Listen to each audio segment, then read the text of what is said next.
Thank you very much, Senator Allen, for that generous introduction. I could actually help you get tickets in New York, but not here if you need them. Good afternoon. I'm Bruce W. Ferguson, President of Otis College of Art and Design. I'm very grateful to Chairman Allen, to Vice Chair Kansan Chu, and to the esteemed members of the Joint Committee on the Arts for today's opportunity to speak to you. Since 2007, Otis College of Art and Design has commissioned the Los Angeles County Economic Development Corporation to develop an annual report on the creative economy. The result, which is called the Otis Report on the Creative Economy of the Los Angeles region originally, has been a leading advocacy tool for the arts, design, and entertainment sectors. It has inspired a convergence of cross-sector leaders committed to working together to bolster the creative economy and stimulated similar efforts and conversations in cities across the country, including one in our own backyard, Culver City, which uses the Otis report as a model and has gone down to a granular level with regard to that, and even as far away as Kenya, surprisingly enough. In 2013, thank you. With the generous support of the California Arts Council, the economic analysis included in the Otis report was expanded to the entire state of California. This initial effort was an important first step in documenting the size, role, and economic impact of the creative economy across California.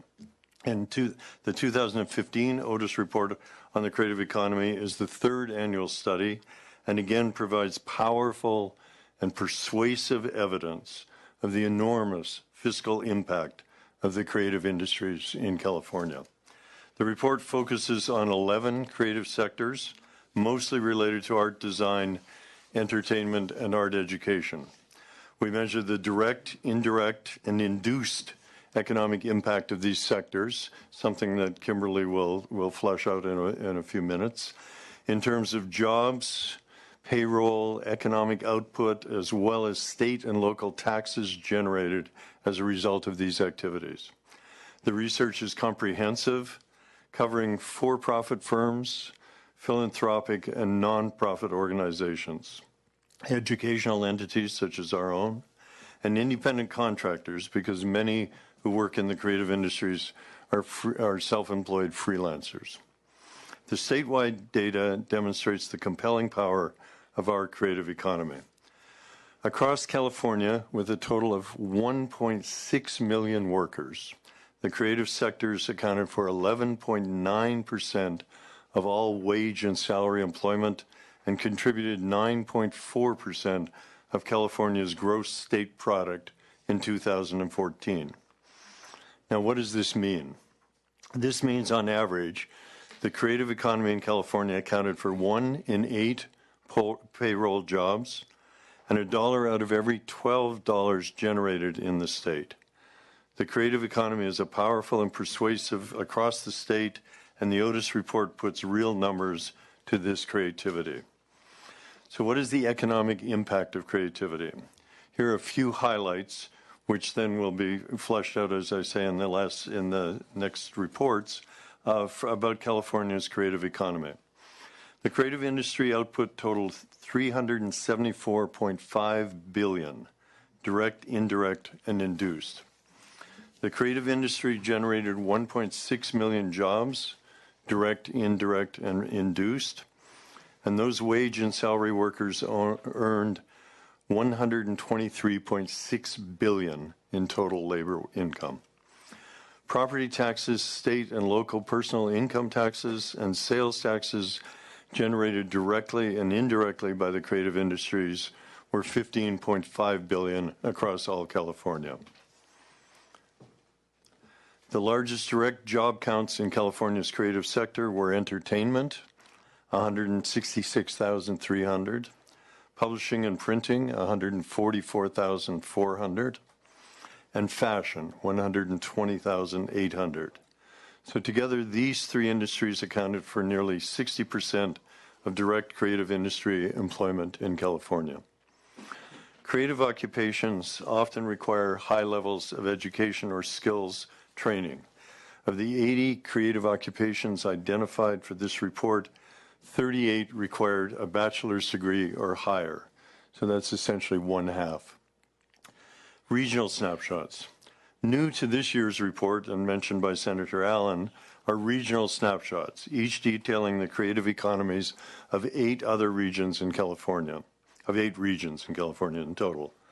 Inspired by the map used by the Governor's Office of Business and Economic Development, GoBiz, the regions are defined as follows: Bay Area, Capital Region, Central Coast, Central Valley, Inland Empire, Los Angeles, Orange County, San Diego, Imperial Valley, and Upstate California. Each snapshot provides data on creative industry employment and trends, as well as job count comparisons between creative industries and non-creative industries, such as construction, financial activities, or state and local government. At the end of each snapshot are listings for the region's arts councils, local experts in that area's arts, cultural, and creative industry assets. Creative California. Also new to this year's report is a comparison of the number of wage and salary workers in the creative industries in California and the rest of the nation. With 722,600 jobs, California, you'll be happy to know, far surpasses New York State, which has 464,000 jobs, followed by Texas with 225,000 jobs. Furthermore, the report provides information on location quotients, what are called LQs, which are used to quantify the concentration of a particular industry cluster, occupation, or demographic group in a region compared to the nation. It reveals what makes a region unique and gives an indication of where a region has a competitive advantage. In California, 7 of the 10 occupations with the highest LQ, that is location quotients, are creative, meaning that the state has a higher concentration of those occupations than the nation as a whole. These include actors, artists, agents, fabric and apparel, pattern makers, film and video editors, makeup artists, media and communications workers, and so on. So the state of creativity. In a post-industrial society, an information society like we live in today, activities based on creativity are an essential feature of a flourishing economy. And the data in the Otis report leaves no doubt that creativity is one of California's foremost economic assets. When one sees the data, a persuasive case for the beneficial and essential role that creative enterprises play in the lives of Californians becomes clear.